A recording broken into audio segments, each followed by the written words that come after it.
Hello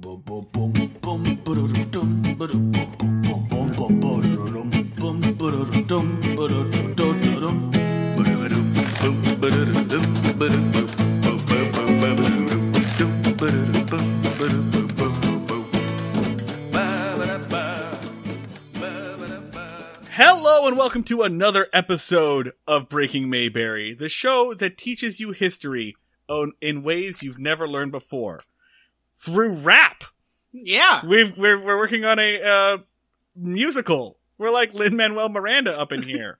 No, we are in no way like Hamilton, the very heavily copyrighted piece of artistic property. I was going to say, if you do address that, I can talk about some of the historical, edits.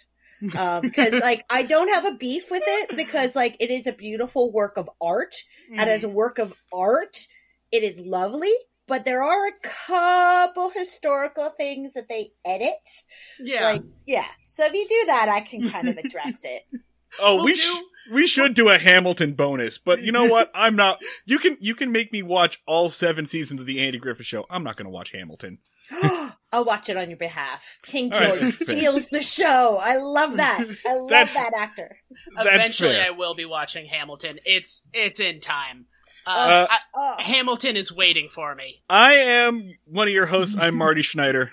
I'm the other host. I'm Dan Ludwig. And you may have noticed we have a third voice in the studio with us tonight. Hello. Our special guest, Jenn Hensell, tour guide extraordinaire, owner, operator of Free Tours by Foot, which is a pay-as-you-wish tour company here in Philadelphia. So, a historical educator of sorts here in the birthplace of America. Of sorts.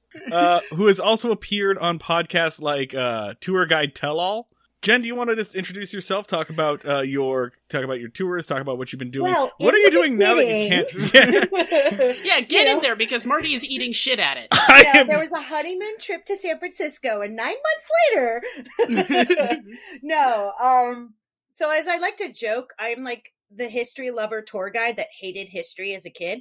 Mm-hmm. Because and we'll probably talk a bit about this as we go through the episode. But I hated history in grade school. My parents were awesome, took me to tons of historical sites, got into art history, went to grad school, worked in museums, and I kind of backed into history when 2008 Madoff, all that stuff resorted in the museum I worked at closing, and I bartended and I got introduced. So basically I actually use my graduate degrees but in a different way. Right. Instead of a suit in a climate-controlled museum, I basically stand on a street corner. Yeah. And dress like a camp counselor. You know, the way history was meant to be expressed. Or as I like to say, you can touch the history and no one will yell at you, except for the Liberty Bell. The people's way of expressing history. Mm-hmm. Out in the streets, bringing it to the man. Yeah. Yeah. Speaking of the Liberty Bell, what's the worst part of Philadelphia's historical neighborhoods? What's the lamest history thing that we've got? I feel like it's the Liberty Bell.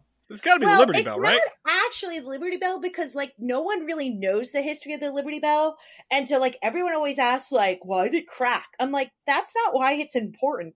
I mean, it's just it gets its importance with, the suffragist movement and civil rights movement and Black freedom. People don't realize the name Liberty Bell comes from a poem for an anti-slavery newspaper in Boston. And it was written by a gentleman who was a former enslaved person. That has nothing to do with a crack. Well, now I feel like an asshole for talking shit on the Liberty Bell. Yeah, same! Damn it! Oh, I've been talking shit on that bell for 8 years. Every time someone comes to Philadelphia, I'm like, you can skip the bell. We don't need to go look at that stupid bell. We don't need to stand in line for it. It's because, and see, that's the thing, this is why I hated history as a kid, because they never teach you that stuff. They don't teach you the real history, the life of it. They're like, oh yeah, it has a crack. And then you move on. But I would say the lamest thing is probably the thing very few people actually notice. So there is a little park near the library company and the Second Federal Bank. and it's just a little park, and there's a statue with his hand raised, holding like a rolled up version of the Declaration of Independence, and it's the signer. It's not even like it's not even like a specific person. It is just the embodiment of the Declaration signing spirit. I know this statue. I know this. The founding fathers all hold up their rings and Captain Planet style form the signer. Like, and then he goes off to fight crime. It's like, okay, this was definitely designed by committee. This was somebody who needed a tax write-off. And that, I would say, is the lamest thing. Like, that's the thing that bothers me. I can't say the classic things because, like, most people don't know the real history, so they assume it's lame. And I'm like, no, if you knew the real history, you probably wouldn't say that. But the signer, like, that and then the fountain at the Betsy Ross house, like, it has cats on it. And everyone's like, oh, was she a cat lady? I'm like, no, the artist was famous for making cats and added as an artistic license. She was just like, hey, you want to see this kick-ass cat found I made? And they're like, can we make it about Betsy Ross? And she was like, I guess. You can say it's about anything if you want. Yeah, like, it's your money. Other things that, like, I could definitely dive into, but I think that would have to be, like, a different episode. Yeah. Buddy, they won't even let me fuck the cat fountain. Well, right now you have to get your temperature taken before you even get close to it, so.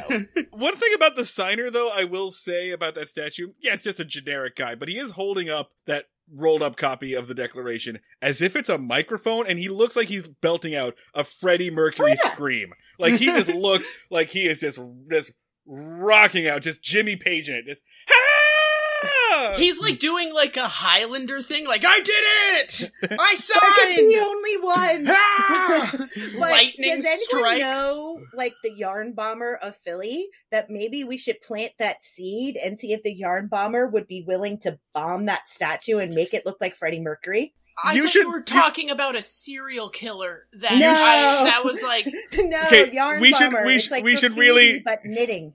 Yeah, we should really specify what yarn bombing is for audience members that do not. It's like the person that made the sweater for the Rocky statue and the pink bikini for the former Rizzo statue. Yeah, it is basically someone or someone's going around town and just putting sweaters on stuff, or like knit socks around poles or whatever. It's the most twee graffiti you can imagine. Graffiti twee, cute, if you will. It's real cute. Yeah, it's when like you people street graffiti. When you people are out there like, oh, Philly is a town full of bastards. Oh yeah, we put sweaters on statues. All right, we have a soft side. We are also a town full of bastards, though. We are a town full of bastards, but we do have a warm, cuddly side. We just curse when we're knitting. That's all. Yeah. Stitch and bitch. Yes. All right, so the reason we've got Jenn on, we needed someone who knew American history, because today's episode, today's episode involves American history and the teaching thereof. Teaching somewhat badly. Jenn's already like hyperventilating. She's getting ready. We're talking about Season 3, Episode 23, Andy Discovers America. Originally airs March 4th, 1963. Written by John Whedon, and directed by guy who tells you that he's in an open relationship, but his girlfriend doesn't know about it, Bob Sweeney. Casually name drops that he's friends with the Kennedys, Bob Sweeney. And here is your one-sentence summary from Wikipedia. Andy's advice to Opie and his schoolmates about history homework gets him in trouble with the new school teacher, Helen Crump.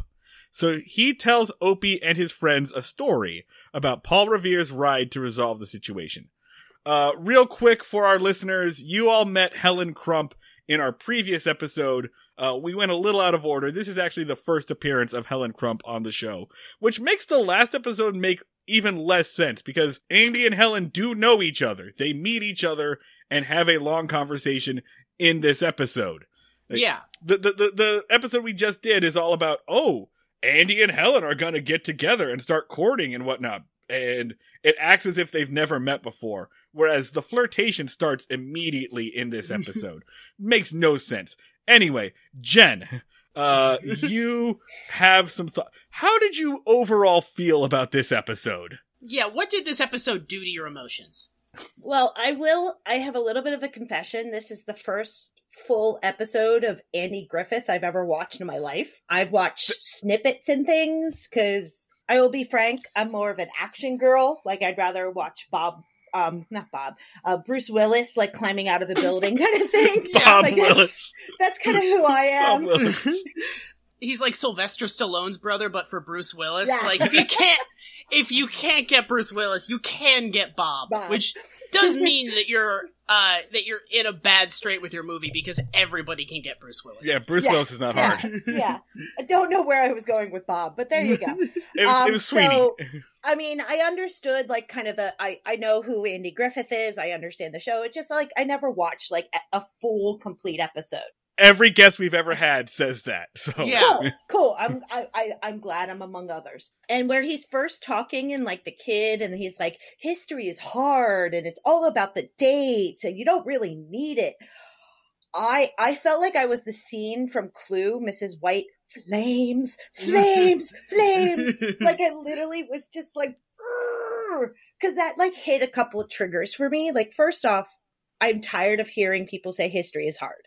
It's not hard. It's just not taught to people in an engaging way. Now, I'm going to put a disclaimer out there. When I say taught, I do not place blame on teachers. I am very pro-teacher. I love teachers dearly. They're miracle workers. They have to literally squeeze water from a stone.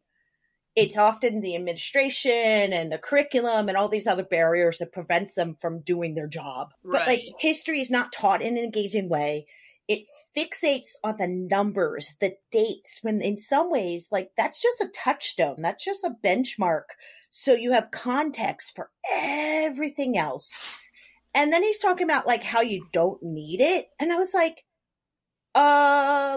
if you don't know your history, you're going to repeat it. You don't have a context to your decisions. Basically, history helps inform your future because it's the foundation of what you spring off of. So I, like, right off the episode, I was just like, It's like memorization as opposed to actual learning. Exactly. Yeah. It's like, learn it long enough for your test, and then you forget it. And you don't need it.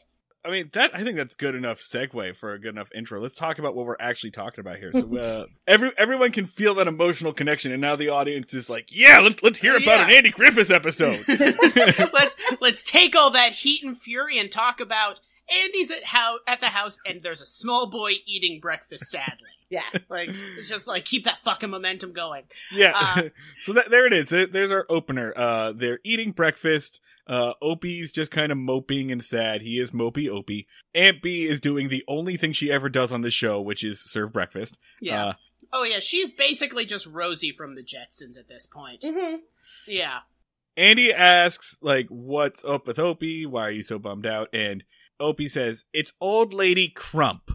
we should specify about this. Helen Crump was never supposed to be a recurring character.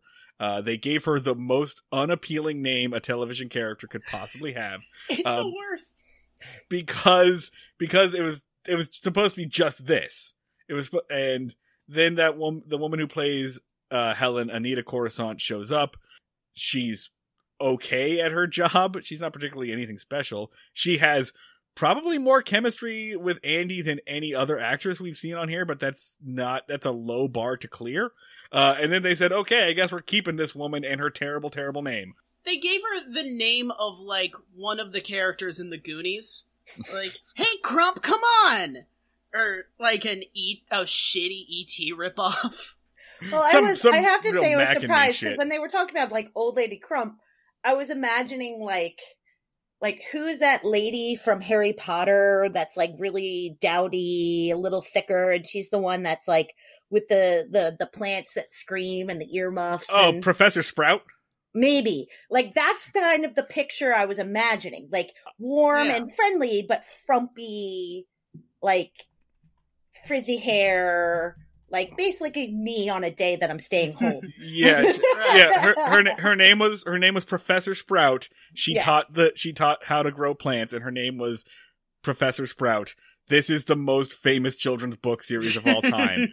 The author of this book, in which the herbology professor, the gardening professor, is named Professor Sprout, has more money than the queen. Just reminder, most famous book series of all time. Could buy and sell us like cattle. For some reason, spends all of her time on Twitter being mean to trans people. The worst human being. Old Lady Crump gives them too much homework. So Opie's really mad because they got a new teacher. She's making them learn history now. He fucking hates it.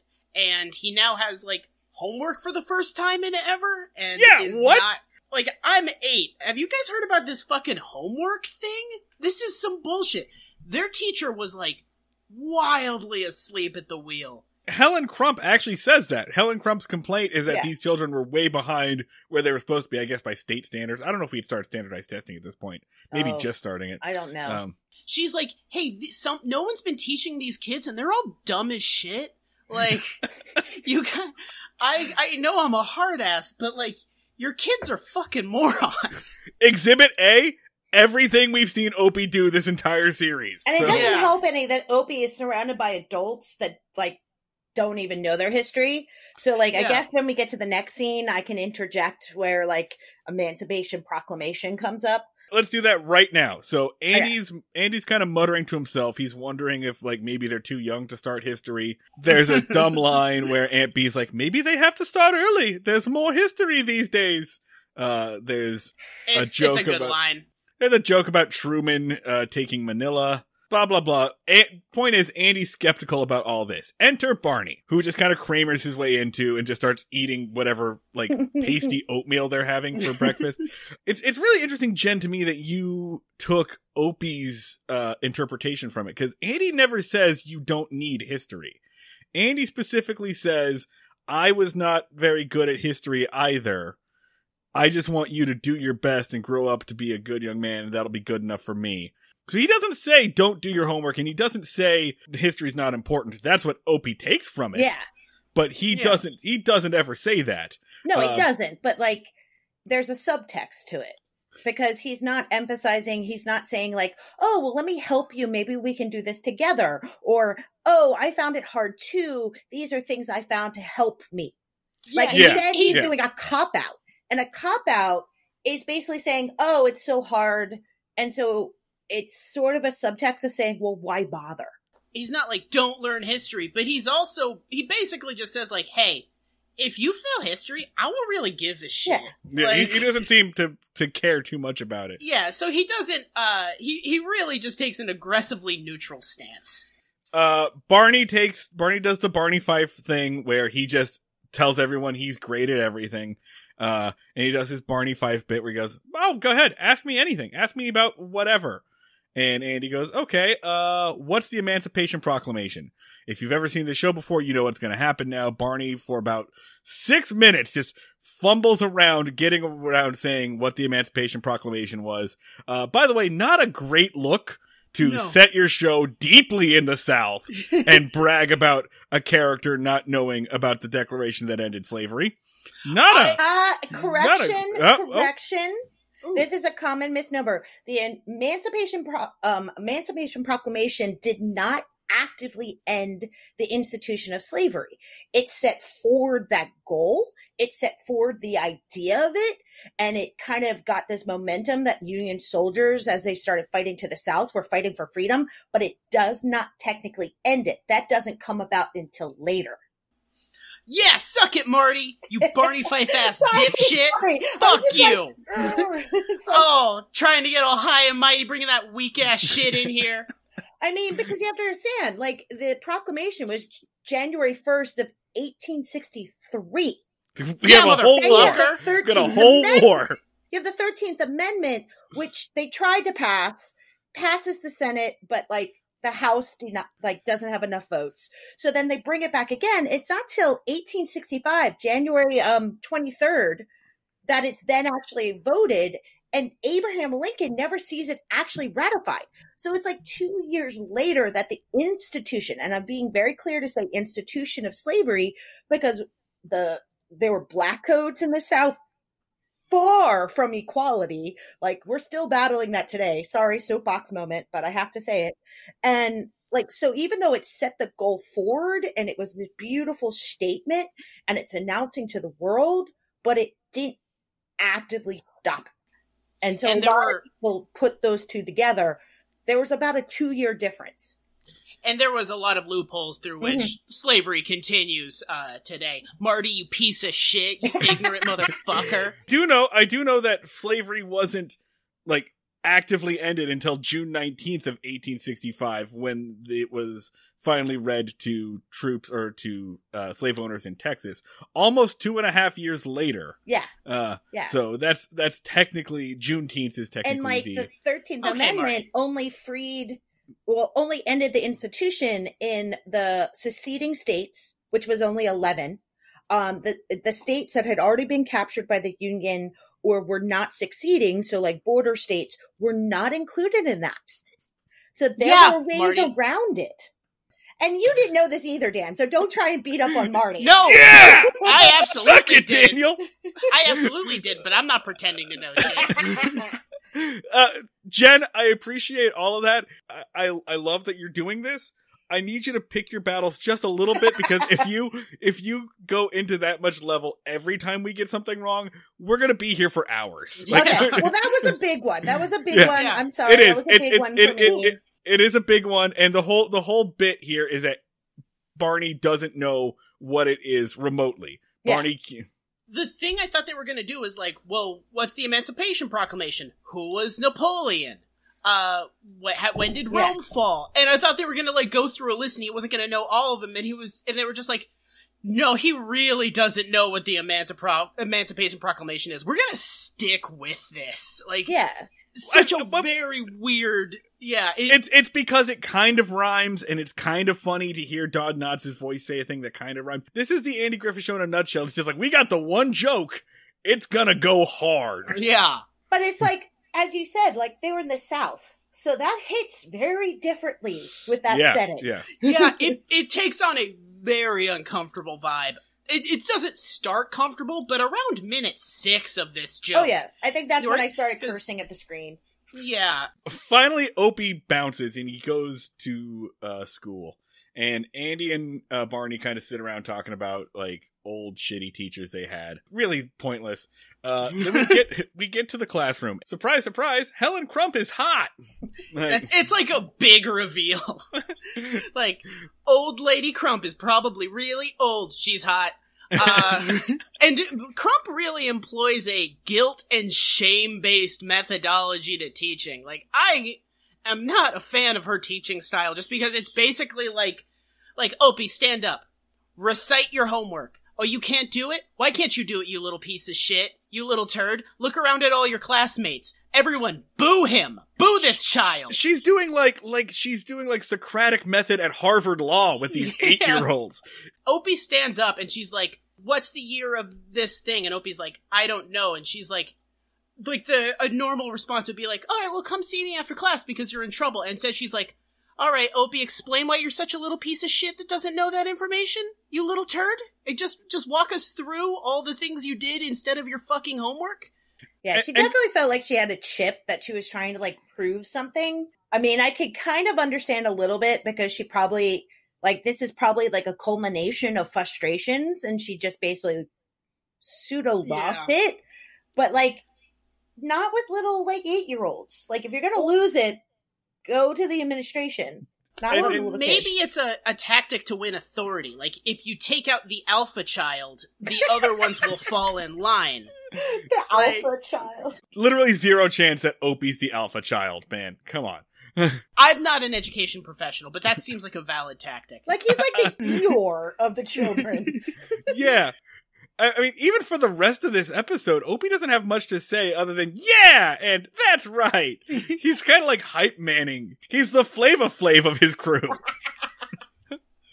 Wait, did Flava Flav never actually fucking rap? Flava Flav never rapped. Oh he my was God. an MC and a hype man. That's insane. They just strategically, like, interjected. I guess I'm Flavor Flav today, then.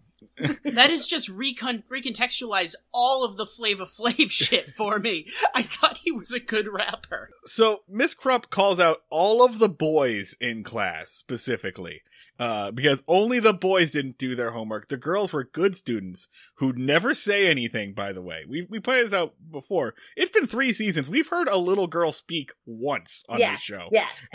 And I'm picking my battle. I'm not going to choose this one, but I will say my inner feminist and like stereotypes of women in education, like definitely like, yeah.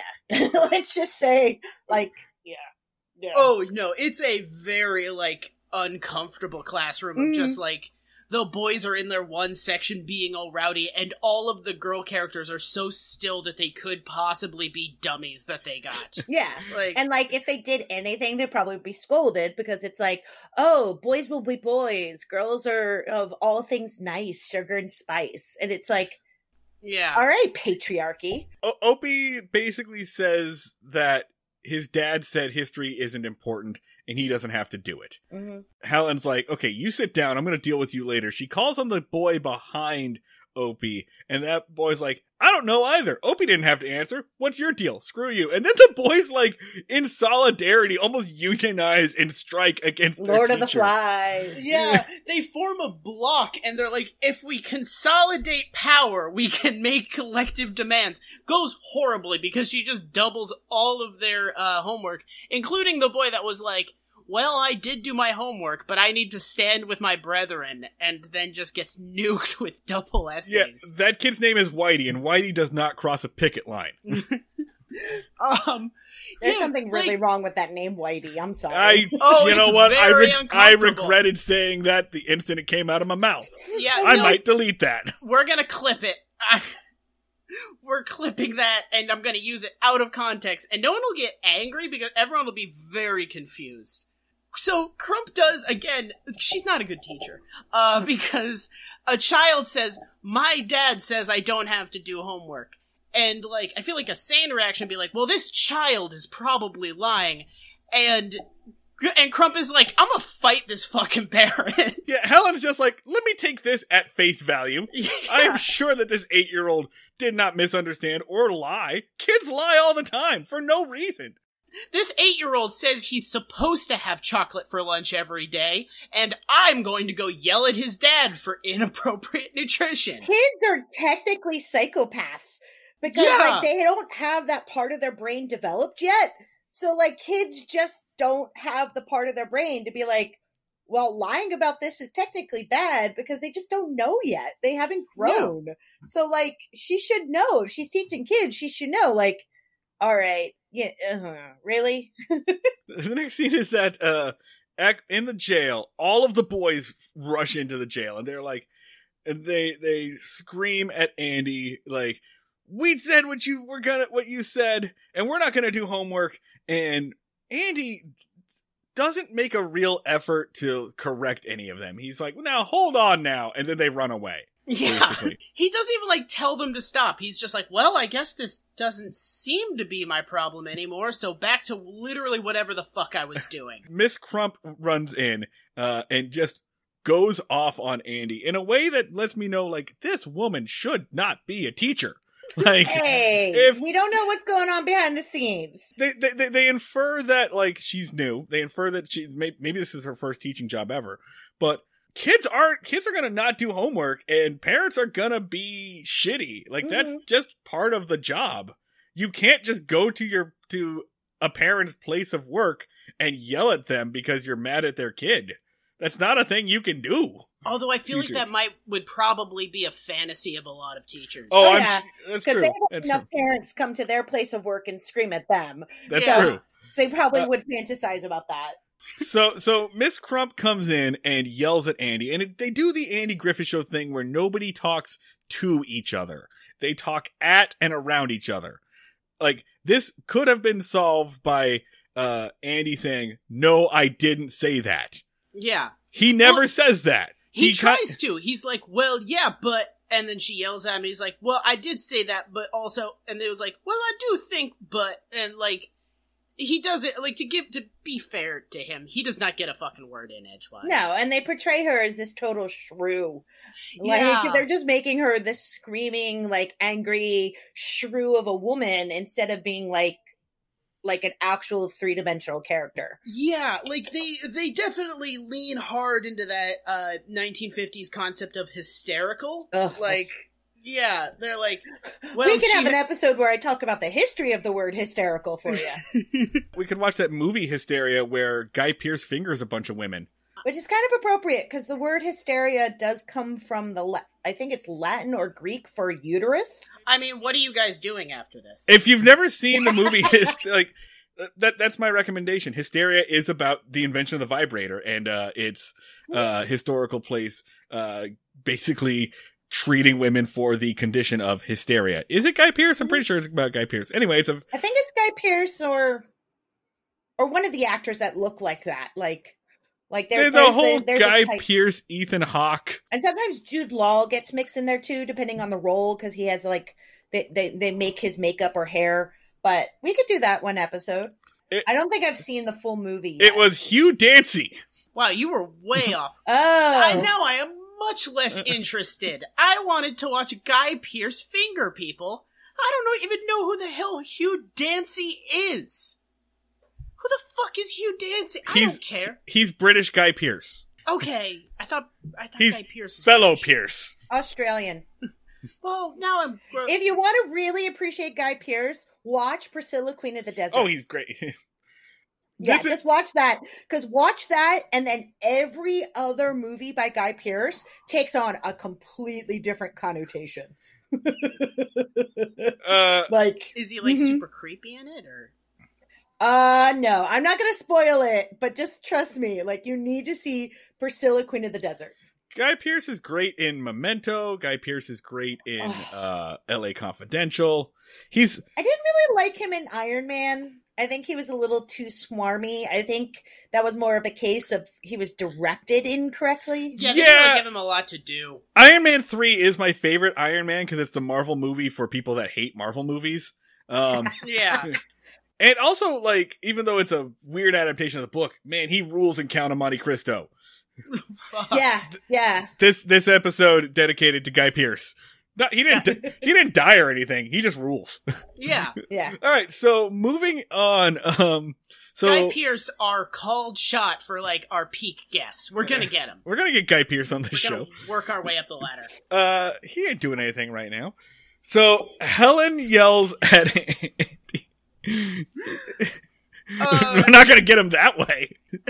She yells at Andy.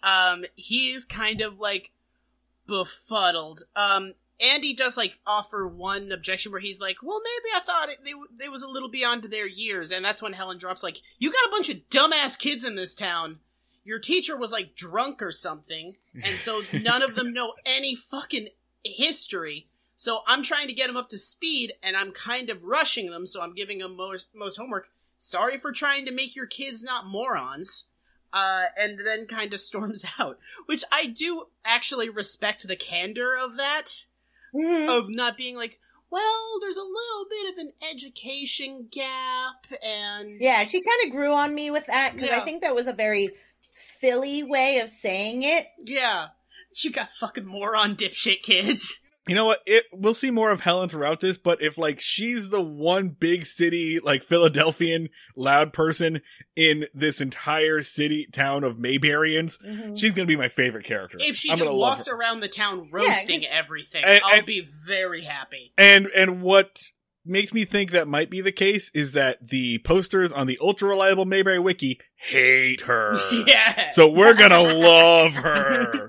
Because, wonderful. I mean, she didn't say it in that cute, southern, polite way. Like, she said it in the Philly, like, you're being an idiot, I'm telling you to your fucking face. Yeah. Like, I'm doing the verbal equivalent of smacking you upside the head with a brain duster. Yeah. It's fantastic. In fact... So she kind of won me over on that little bit. I was like, all right, sister, all right. In fact, let me go ahead and read us some comments from the ultra-reliable Mayberry Wiki on the wiki page for Helen Crump. I must admit, I never liked Helen Crump. I couldn't see the attraction or the chemistry between the two. I've tried over the years to see her more favorably, but I never can. Just not a fan of Helen Crump. We never cared much for her either. She was always so jealous. She wasn't one of my favorite actors on the Andy Griffith Show. She just didn't seem to fit in. I want to point out there are 2 years in between these comments. One was January 2016, and the reply was May 12th, 2018. May I ask the gender of the person posting these? Some of these are anonymous. They're all anonymous, but they're all men. They're all men. I dislike the Helen Crump character as well. Among other things, she appeared self-righteous, controlling, and sarcastic. Where's the appeal? That means we're gonna like her. And this is one. That's just the polite way of saying she was a bossy bitch. And this one's very weird. I'm gonna do one last one because this one's very weird. January 29th, 2014, by a fandom user.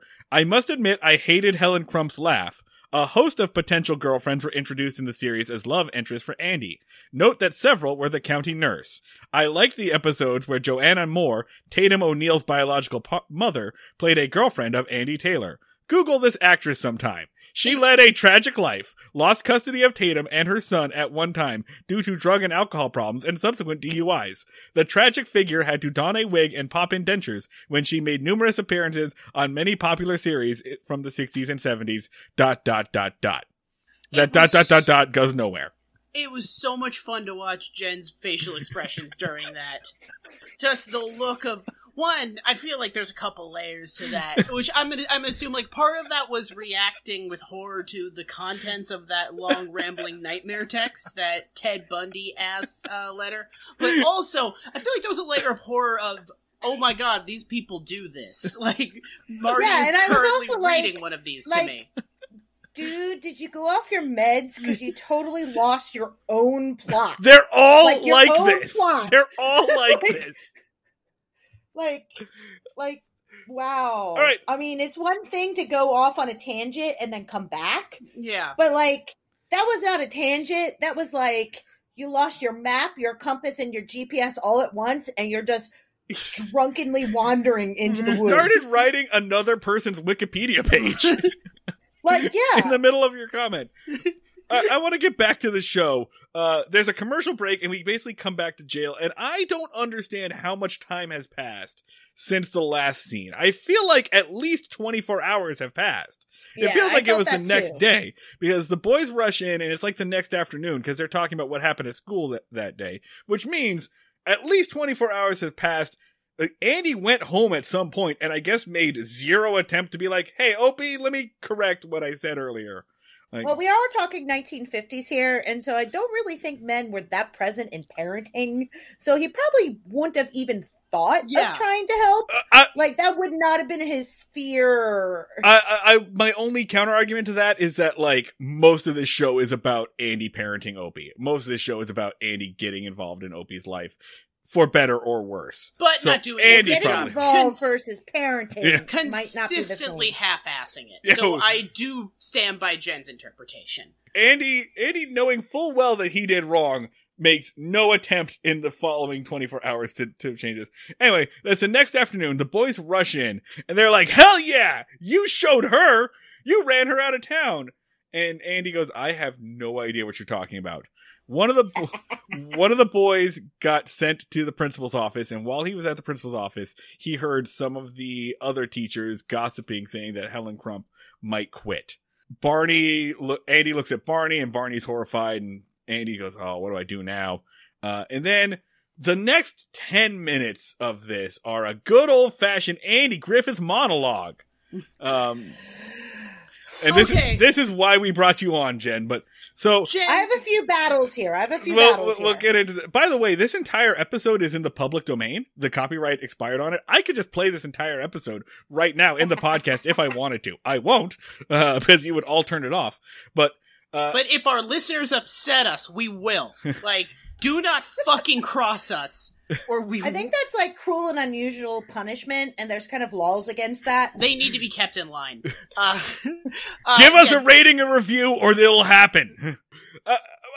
Okay, to clarify, when Andy Griffith, the comedian, before he got his show, before he became famous, this was kind of his comedy style. When he was like, he was famous for doing long, rambling storytelling monologues.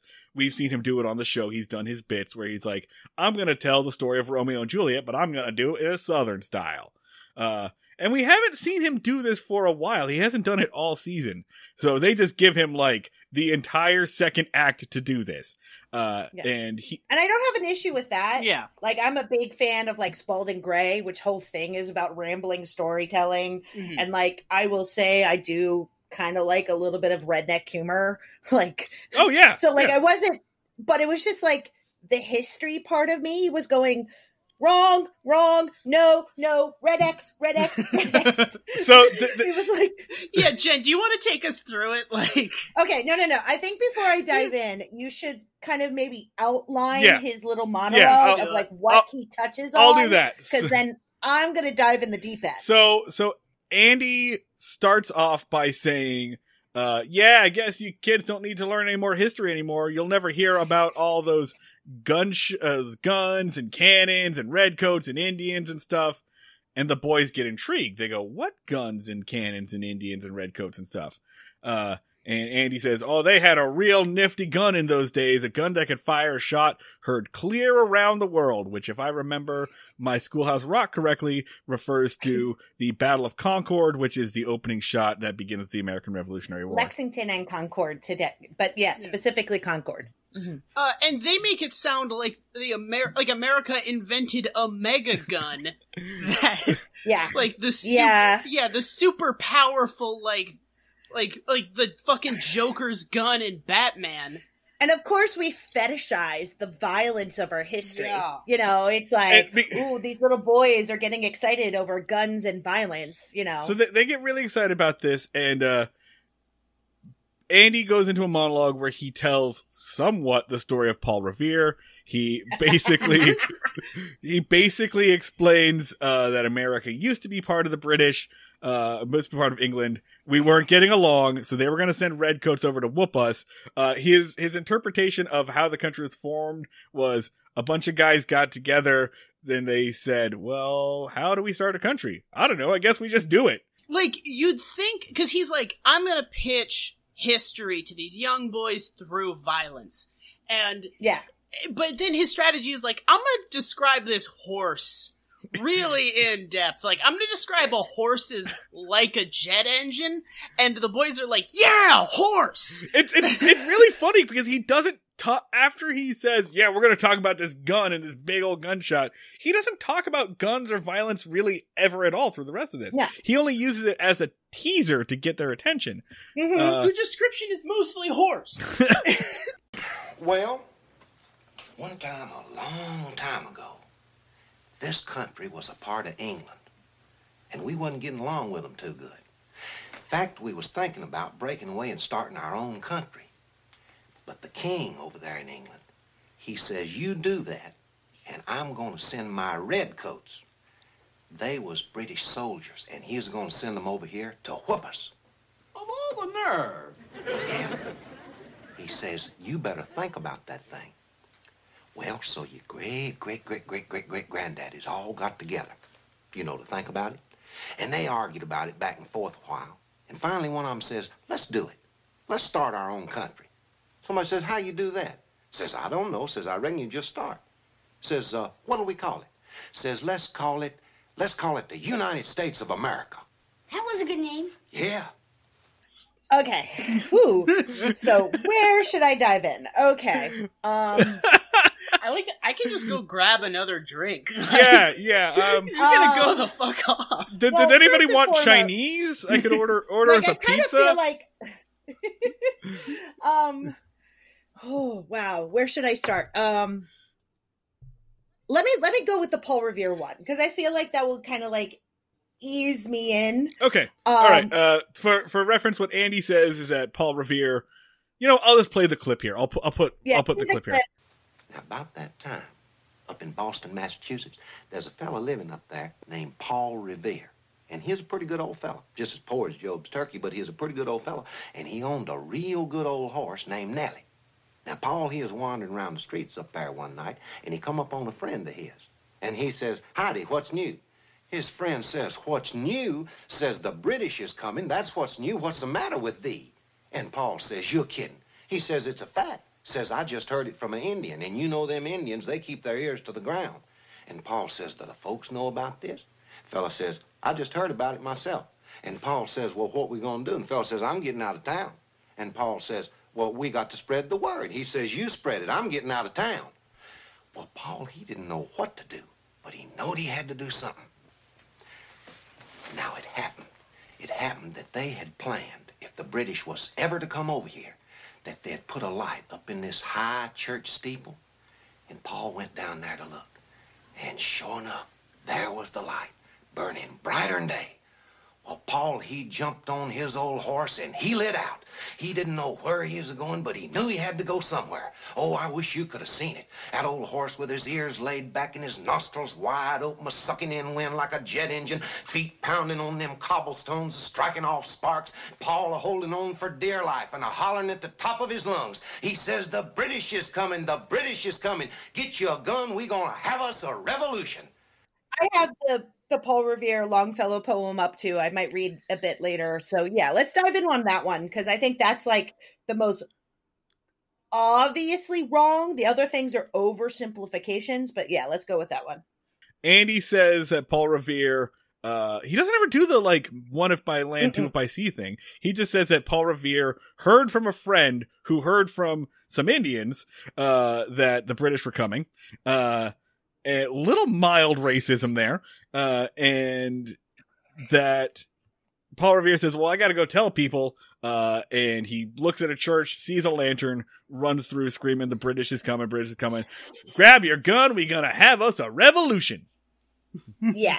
No. And apparently that starts the Battle of Lexington and Concord because there's where the shot heard. Well, let me backtrack. Yes. So I think where he gets confused with the Indian part is the Tea Party. Because the Tea Party, the people who threw the tea into the harbor off the ship, dressed as Indians to try to be in disguise and try to like redirect any anger they sparked because they were being chicken. Mm-hmm. I think what he's doing is he's basically referencing the Longfellow poem. It was written by Longfellow in 1860 because he saw what was coming of the Civil War. He sees this tension and he's like, we got to reconnect. We're forgetting the revolution.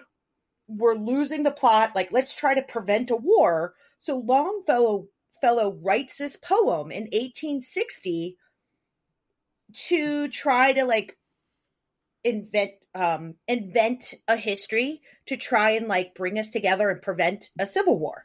Mm-hmm. And he gets a lot of the history just opposite or flat out wrong. Like it's a poem. And that's fine if he's not historically correct. But the problem is, like, for almost 2 centuries, this was used as historical document. He wrote it in 1860, even though he had a letter that Paul Revere wrote to a friend, 1798, outlining what he actually did.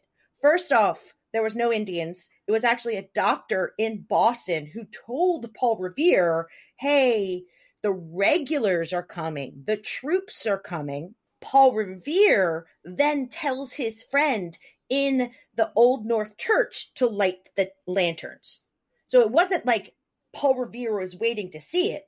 Paul Revere was the one to say, hey, I heard they're coming by water, light 2 lanterns, because he was still in Boston. Mm-hmm. And 2 other guys, Samuel Prescott and William Dawes, were already, like, Prescott was going to go down the neck, which was the bridge. Dawes was over in Charlestown. Paul Revere was still in Boston. So, like, he's not looking for the light. He's lighting it. He's telling people, hey, I've got info. Because he had his own spy network. Mm. And so he goes to his house, which is not far from the church. He gets dressed, borrows a horse called Brown Beauty. Like, he didn't even have his own horse. He borrowed a horse. But he borrows that in Charlestown across the water. And he talked so much about this horse. And he talked about this horse in... Yeah. It's not even his. And, like, the funny thing is, he doesn't even ride out of Boston. He paddles out. Because he... With the horse? Prescott... No, with the horse is on the other side. He's not even at the horse yet. So Prescott... That horse fucking got drowned. a head start. So Prescott got the head start. He goes the long way by land, down the neck, over a bridge, whereas, Paul Revere gets into a boat. His buddy and him are paddling across the harbor. He lands in Charlestown. He borrows a horse. He rides to Lexington, and he's not screaming anything. This is a secret spy network. If anything, he's trying to be quiet and secret. And he's not screaming, the British are coming, because he would literally be doing the equivalent, I'm here, because we were British. Oh. We were British. Right. We were overthrowing our parliament.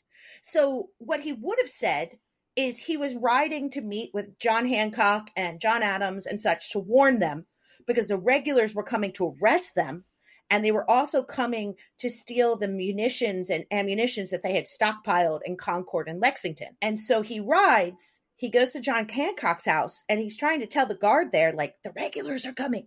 The regulars are coming. He's trying to be quiet. There was no screaming in the streets. Like, the British were there. It's like, dude, come on, just give away. And then he actually gets caught. He doesn't make it to Lexington. He doesn't do the full ride. Prescott does. Dawes falls off his horse and gets lost. What a fucking Dawes. asshole. Right, Dawes, you lost. piece of shit. Dawes is Yeah. the Barney Fife of history. I mean, he gets part of the way. He doesn't get the whole way. Paul Revere doesn't get the whole way because he gets caught by the British, arrested, and his horse taken away. It wasn't So even he has his to horse. Yes. So he's walking the rest of the way. Now he owes a guy a horse. Yeah, he owes a guy a horse. Now, the one thing he kind of got right is the ride is a precursor to the shot heard around the world, because the troops coming, so he's riding at night. By dawn, the regulars, the redcoats, are in Concord, and they're coming for the munitions. Then they make I think 8 colonists were killed. They get to Lexington. They don't know who actually shot the first shot. It was kind of a melee, so they don't know who actually shot. But the first official shot of the revolution. Then they make it to Lexington.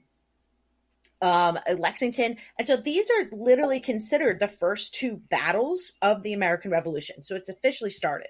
So he kind of, he didn't phrase it well, but close. The phrase "shot heard round the world." Oh, if I know, that came way later. That was completely that's also fabricated. a poem, right? That's Ralph Waldo Emerson. That's Emerson. He wrote it 1837. It's called the Concord Hymn. He wrote it because in Concord they were dedicating a war memorial, and he's from that area. And so he was from Boston, but he spent a lot of time in Concord. He lived in that area. So he wrote this to kind of celebrate this memorial, and that saying caught on. But you have to understand, it's not the only shot heard around the world. The assassination of Franz Duke Ferdinand is also considered that. And I think there's 2 other ones that aren't coming to me right now. But let me ask you this, Jen. What do you think about the technique of using, I guess, glorifying the violence, or this kind of methodology of getting kids involved, and not just kids, right? It's specifically young boys, and it's making history filtered through a preteen boy lens. I hate it. You hate it? All right. I hate it. I mean, I understand the thought behind it of trying to find something to hook their interests. I don't like that they're using violence, because too much of our nation's history is violence. Just look at it. It is dripping in blood. But that's just basically setting this precedent that violence is okay. And also it's glorification of these people, these historical figures, which are not perfect people. A lot of our historical figures are demigods. They're put in these pedestals. There's these perfect, heroic. Yeah, they did great things, but they're real people. And they were all on the stage of the stage 3 syphilis too. So not all of them, but a lot of them. Paul Revere ended up having 16 children, so something was working. They were mostly alcoholic syphilis patients. Well, the Boston Massacre, basically, historians chalk that up to the fact that all the Bostonians were drunk because the dock workers were paid in rum And you basically, that's where you got the term drink your wages. That does sound like us. And and being drunk Paul for an Revere's the occasion one who and lying calls about it it the Boston is a classic Massacre. Massachusetts. Yeah, that's most of Boston is they're drunk. How do you handle it then, Jen? How do you, like, when we talk about stuff in Philadelphia, a lot of Philadelphia's history is violent. I mean, a lot of history is violent. I try to find a balance. Like, yes, we were fighting for our interpretation of freedoms, but we're fighting against, redcoats, a lot of them that were coming from England. Like, I try to find a commonality between the two.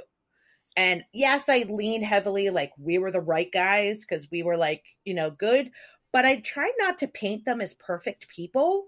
Like, they had flaws.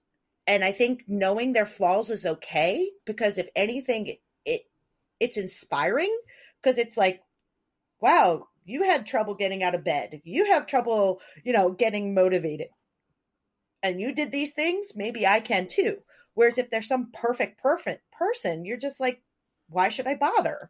But I tried to find a balance. It's hard, I will be honest, because a lot of our recorded history is rich white guys. Yeah. Yeah. The American Revolution has been put in a different context for me since a couple of years ago when I was out of the country on Independence Day on July 4th. And I happened to be hanging out with a Brit at the time, and it happened to be July 4th. And in my pure Americanness, I was like, yeah, it's July 4th.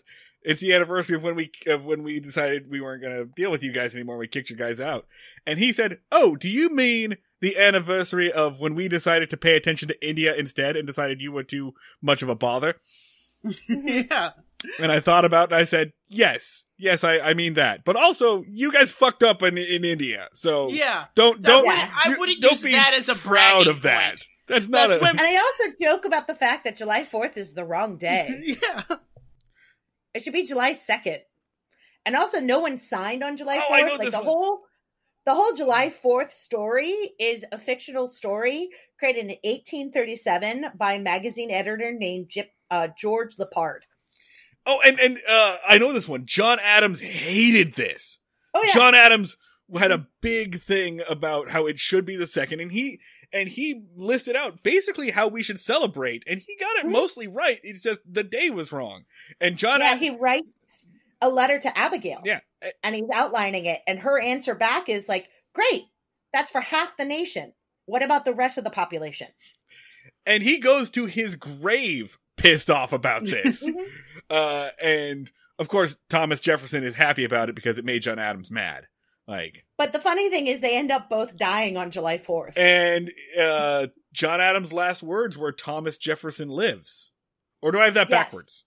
No, you're correct. Okay. Like, he died, like, they had a huge beef, but towards the end, I think they were kind of realizing, like, let bygones be bygones.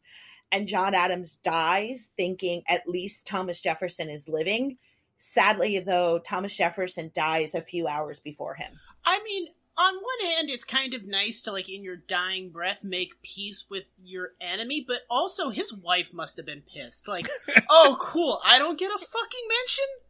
Like, I guess... I think Abigail, from what I've read of Abigail, and I'm kind of, like, a little fangirl of Abigail, like, in a way, she's like, oh, good, you can stop annoying me now. Because, like, she gave it back to John Adams just as much as he did. And, like, if she was alive, she would totally be the president, not John. It would have been her. And I had a conversation with someone that really described her as a comparison to Hillary Clinton. Like, where she was really the power behind, but the idea of a strong woman couldn't be favorable, so she had to be painted as this, like, unattractive, ugly, like, like Eleanor Roosevelt or such. Huh. Yeah. So this finally ends with the boys getting really interested in the story, and they ask, like, hey, where did you get that story? And Andy's like, in your history book, which, no, you didn't, Andy. You clearly did not. But all right. Yeah. And history books aren't always correct. Yeah. Because as I mentioned with the Paul Revere thing and a bunch of other stuff, like, history books are often... Like, can we talk about the Texas class book that that referred to enslaved people as migrant workers? Like, come on, hi. Well, Texas has an overwhelming influence on the contents of textbooks. I do not remember why. I think it's like the size of the state gives them a disproportional representation in terms of approval. So everything you read in a textbook basically goes through Texas. So, and there's only 4 like textbooks for history certified, whereas like science, math, all these other subjects have a wide selection, whereas history only has 4. Yeah. I mean, because I grew up in liberal ass Massachusetts, and still everything I knew of of history was like, rah rah, we kicked their asses. Don't worry about any Black history shit. And I think it's Oklahoma's textbooks that refer to the Trail of Tears as the natives peacefully agreeing to move elsewhere. Yeah, like as if they just went to Brooklyn.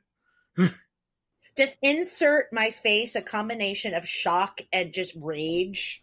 I literally like, can we talk about mass genocide of the original people of this land? Sure, okay. I literally had a history teacher, I think when I was like a sophomore in high school, give us a packet and just say, don't read this section of the history book. Just put that in. Because, like, some of it was just so fucking Texified. Yeah, and I think that's why I was saying I hated history as a kid.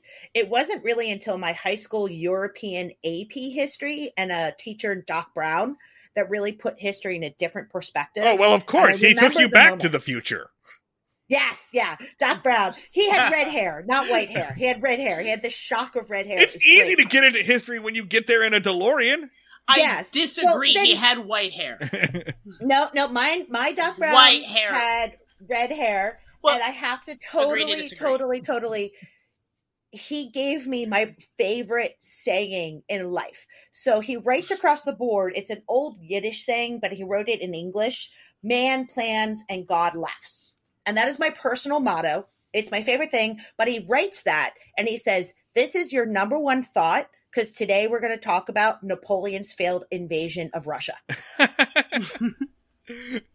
Yeah. And that's when I kind of started changing my view of history. And then I got to college and I got into art history. Because art history actually teaches history differently. It's more contextual. Like a great example of that is the Picasso Guernica painting and talking about the horrors of the Civil War. Because painting oftentimes is painted by the people expressing their emotions. So art history focuses on that stuff. And that's when I fell in love with history. So, okay. So back to the episode. Woo, a little detour. No, that's why we brought you on. What show are we doing? Yeah. So, oh no! So the boys are now starting to go to their history textbook. Yeah. Which is probably very flawed. So Andy suggests that they form a club. They call themselves the Mayberry Minutemen. They form a history club. Again, the idea of violence and militia. Yeah, like, they're going to murder the history so good. Like, yeah. They're gonna fight you with history. If he really wanted to be cool, he should have called them the Junto, which was an educational organization that Ben Franklin helped start here in Philadelphia. That sole purpose was the development and expansion of knowledge. And that's how the first public library in the U.S. started. July 1st, 1731, the Junto. That's what he should have called it. Nonviolent, just education. The boys wouldn't have been into it because they can't pretend to murder. I will note that boys will be boys. Yeah. Violence. That's the only way they know how to do this. These kids do talk about historical figures like mobbed up dock workers. At one point, one of the boys is like, Paul Revere wasn't even born at that time. And Opie goes, yeah, well, don't knock him. Who's knocking him? And then, it's funny, you think of them as dock workers. I felt like they were talking about the historical figures like players of a football team. You know how like people or baseball, like how, at least in Philly, people get so impassioned arguing in bars about their player. Oh, they're talking about the the historical figures as if they're like the Philadelphia Eagles. The kids themselves are talking like dock workers, though. Yeah, okay. They sound like they're fucking old guys in a barber shop talking about baseball. Like, that was Joe DiMaggio, you son of a bitch. Exactly. And that is like in a South Philly barber shop. You know, with the Italian flag outside. Yes. And that is what happens in the very next scene. So the very next scene opens up with a shot of all of the kids' backs, and they're all doing the Pledge of Allegiance. And we go through the entire Pledge of Allegiance. So, in a second, give me a second. Yes. Give me a second. I'll pause. Because Miss Crump gives this big resigned sigh. Mm-hmm. And she says, you know, she says specifically boys, I'm not talking to the girls. Every day, we do the Pledge of Allegiance. And I wonder if you boys ever hear those words or think about what they mean. And I pause and I'm screaming at the TV, oh, go on, Helen! Yeah. Please tell us! Please tell us. It's this great point where Helen's like, we say this every day, and the boys don't really pay attention, and they don't really know what these words mean, but we still make them say it every day. I guess there's nothing wrong with that. And doesn't go into it. It's this annoying thing that the Andy Griffith Show does all the time, where it gets to the precipice of a point and then absolutely refuses to make that point. It's such a cop-out, and it feels like this just like, you fill in the rest. Because she says, I wonder if any of you ever hear those words, if you ever think about what they mean. She doesn't say what it means. And then she kind of just says, none of you know how this country was founded. And she just sighs, and she's, like, upset, and that's when Opie jumps in, and he's like, I know how this country was founded. Let's talk about Jamestown. And I'll just describe the rest of the scene. And then the other boys in the crew, they start to argue about who actually founded America. They argue about Christopher Columbus, and one of the other kids is basically like, Christopher Columbus never got to America. You dolt. You absolute idiot. Like that kid. You dickhead. That one and the one that jumped in. What about the Indians? Yeah. I was like, that surprised me. Opie does turn around. Opie does say, like, it was the Indians. By the way, we really should have been saying natives this entire time, but they say Indians. I know. It bleeds into your skull eventually. Like First Peoples, Indigenous, Native Americans, Algonquin. Apologies all around. We're saying how they say it on the show. Apologies. A character on the Andy Griffith Show suggested that Native Americans were the first people to America, and I was expecting just like a white guy in a suit to just walk on the street and be like, no, they were not! No! Yeah. Banish that thought from your mind. I was impressed that they put that in, and like that redeemed the episode for me, like that singular moment. I was like, all right, that kid, like, Opie. Right, it was I'll Opie. Take that one. Yeah. I'll take Opie. I'll take that one. The rest of you, but that one's good. So I mean, that's how it concludes. It concludes with these four kids basically arguing as if they're talking about the greatest Eagles quarterback. Which, I'll be honest, us history people, we're constantly arguing like that. Like, we can spend hours. It's these kids are getting ready to go to blows, though. Like, they are. Oh, well, yeah, we will too. Yeah, we will too. So history people will come to fisticuffs sometimes. Just like old Italians on a street corner. No, we're usually sitting in a cafe or a library or like something like that. Like, we can just knock that latte off the table. Just yes. You're lucky we're in a library, because if we weren't in a place of learning, I would be screaming at you. People fight in libraries constantly.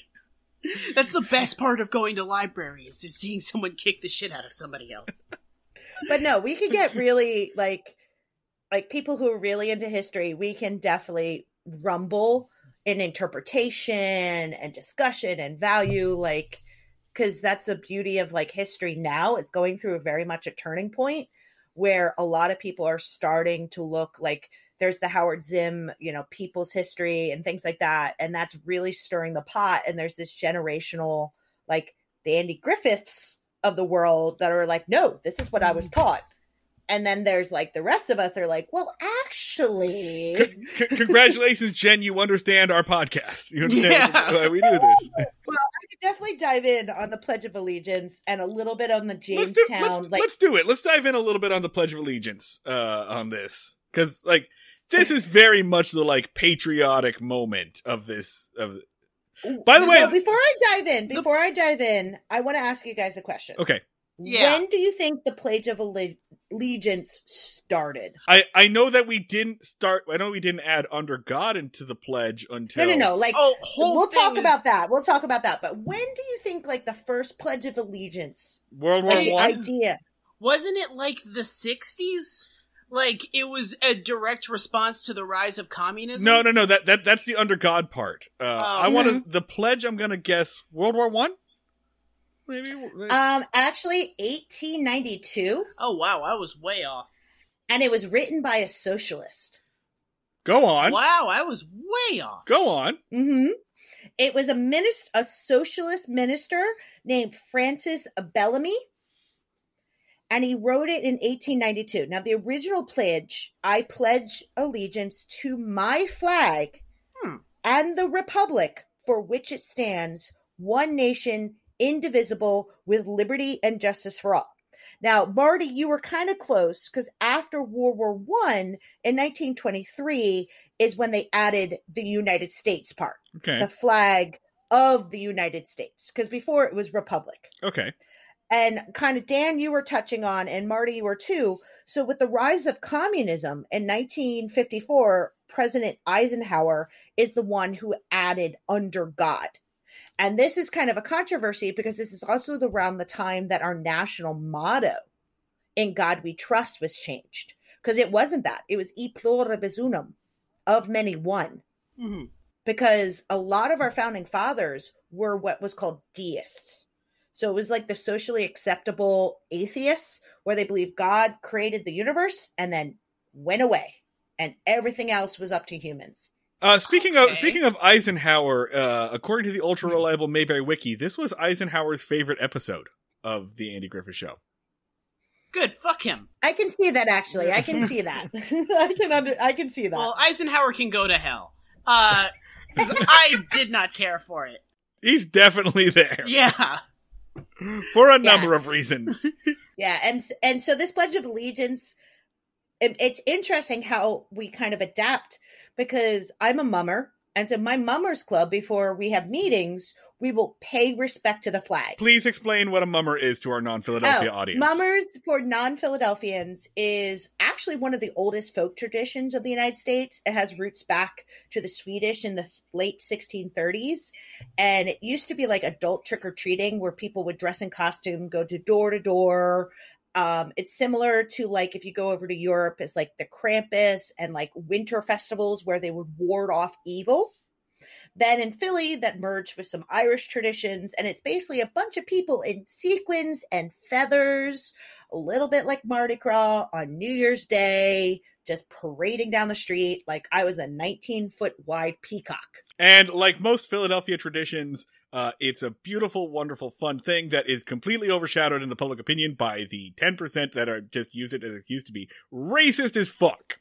Yes. Yes. It has a history, essentially, especially for people who aren't mummers. And also, people don't realize the early mummers, a lot of them were the Black community, because this tapped some of the Caribbean traditions. In public eye of people who aren't mummers, we kind of associate it as like that weird racist, but still kind of almost like a gay pride parade that we have at the beginning of every year.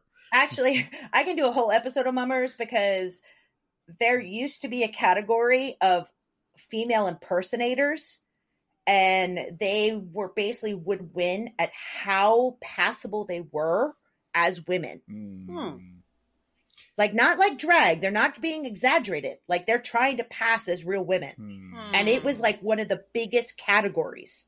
I'll give the mummers this. They have made active attempts in the past 5 years or so to get my rid of club's one of those. But as I was saying, my club, because of the issues of under God and some of the language in the Pledge of Allegiance that can be triggering, we basically just pay respect to the flag. We stand, face the flag, because we have an American flag in our club, and we just stand in a moment of silence, paying respect. I like that. And I That's really nice. like I like that, that because you and yourself can have your like moment of silence of what that is for you. So that's basically how the episode concludes, is that these 4 kids, now they like history, and they're arguing over who the actual first Americans were. And then There's some other bullshit. These four kids argue over who the first Americans are, and then Miss Crump gets super hyped. She's like, I can teach now! And fade to black, basically, on that. The last scene, the stinger, or I guess the last scene is, here's the thing, right? For like, most writers, it'd be like, alright, cool. The conflict is ended. The show should be over. Not the Andy Griffith Show. I mean, okay, we don't need to give the show that much... But Andy tries to have a flirty romance thing with Miss Crump. Barney cock blocks him repeatedly. I'm going to talk about the agonizing, 5 minutes of Don Knotts talking about how to remember numbers. No, we don't. It's so long and this painful. irked me because history is not dates. History is the story. The dates just put it in a framework. But it was just everyone always asks, when I became a tour guide, everyone's like, how do you remember all the dates? I was like, I can do an entire tour without giving you dates because that's not the singular sum of all of history.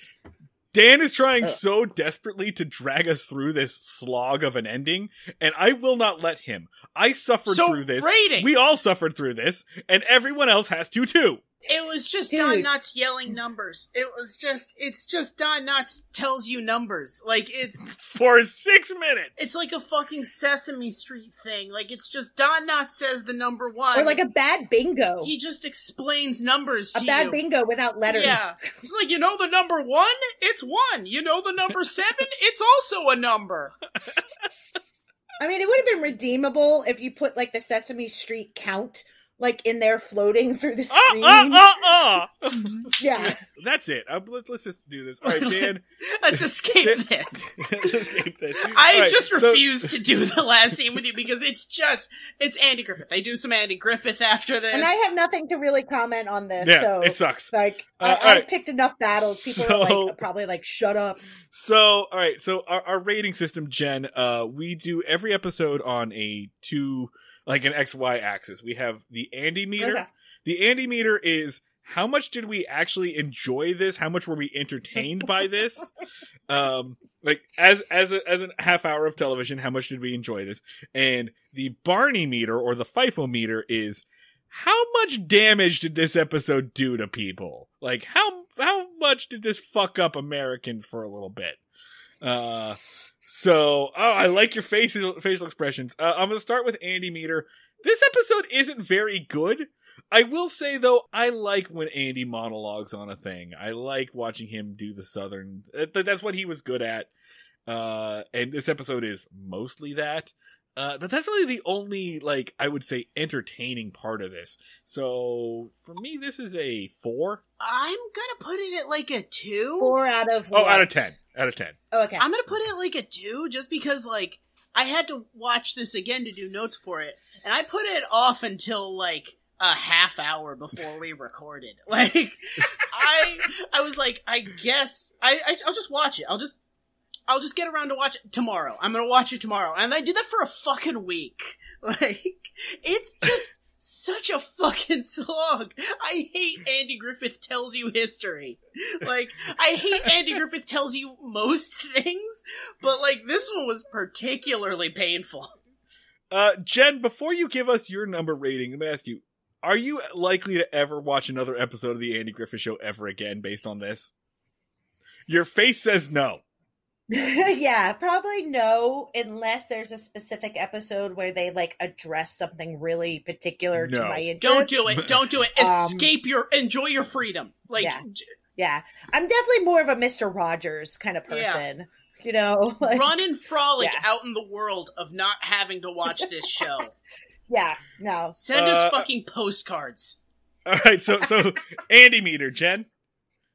So this is a tough one, and since it's my first time doing it, it was a little bit of an emotional roller coaster, I will say. I started out with a lot of anger and angst, then I was frustration, and then towards the end, I think that Opie with the but what about the Indians kind of brought me back.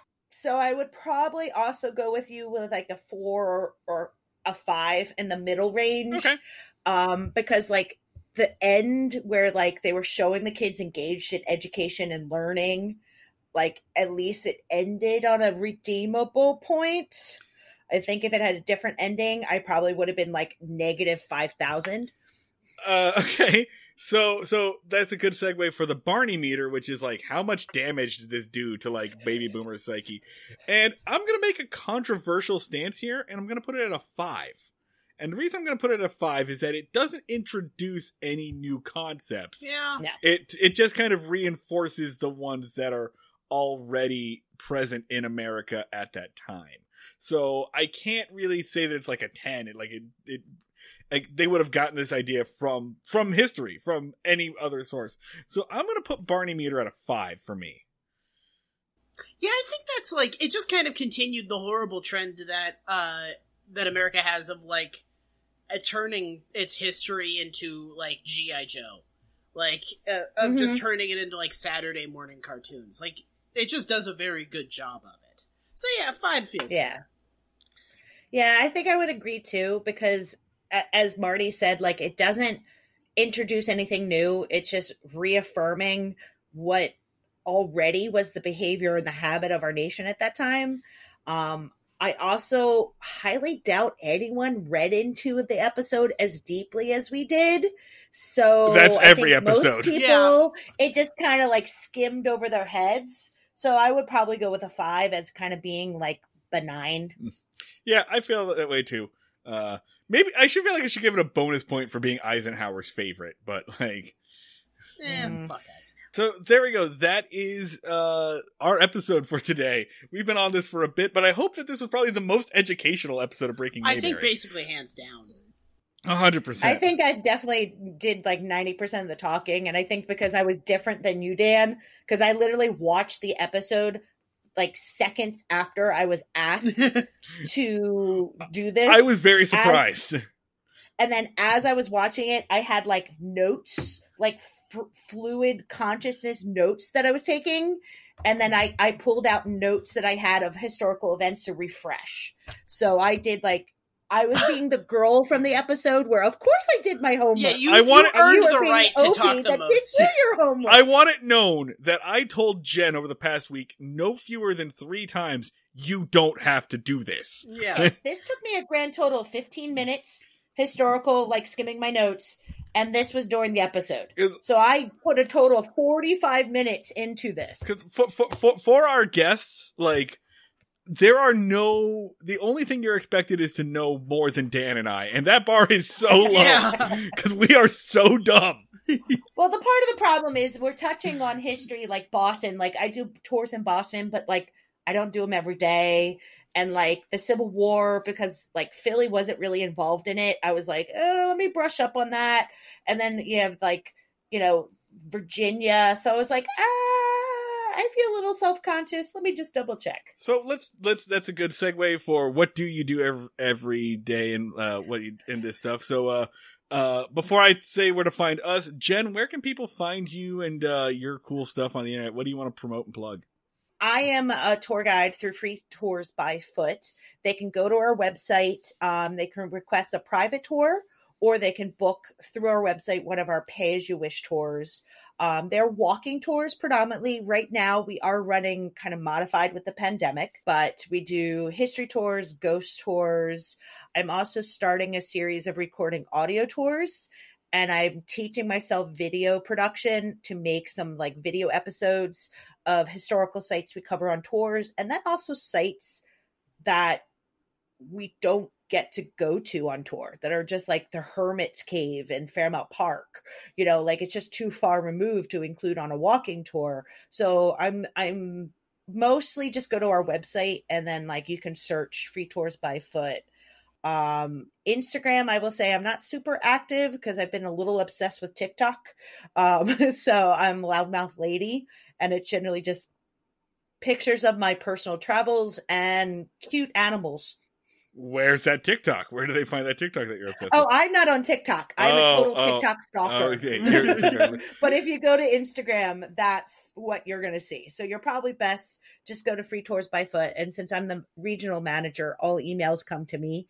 So Yeah. And speaking of Instagrams that no one uses, our Instagram is at Breaking Mayberry. On Twitter, we are at Break Mayberry. Facebook.com/Breaking Mayberry. On the internet, I am at Schneid Remarks. That is SCHNEID Remarks. I'm at the Luds, 2Ds.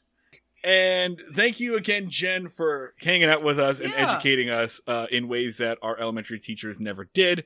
Hey, don't knock the teachers. As I said, the teachers... Our elementary school education and administration never did. Yes, yeah. The public Blame school the system of America. Not the teachers. Okay. Blame the system. The public school system of America. The music you heard before and are about to hear was made by Max Ludwig, who is on Twitch as Sleep Talkie. As always, if you want to help us with your money dollars, we are on patreon.com/Breaking Mayberry. Currently, we're doing a whole bit about adult animation of the 90s on Patreon. So those are the bonus episodes you can look forward to. Plus you get deleted scenes and stuff that didn't make it into the podcast. A whole bunch of extra time to spend with your favorite Mayberry boys. Don't call us that. That's it for all of us. We will see you all in a couple of weeks when we are in the home stretch of season 3, finally. Until then, be safe, and we'll see y'all down at the fishing hole.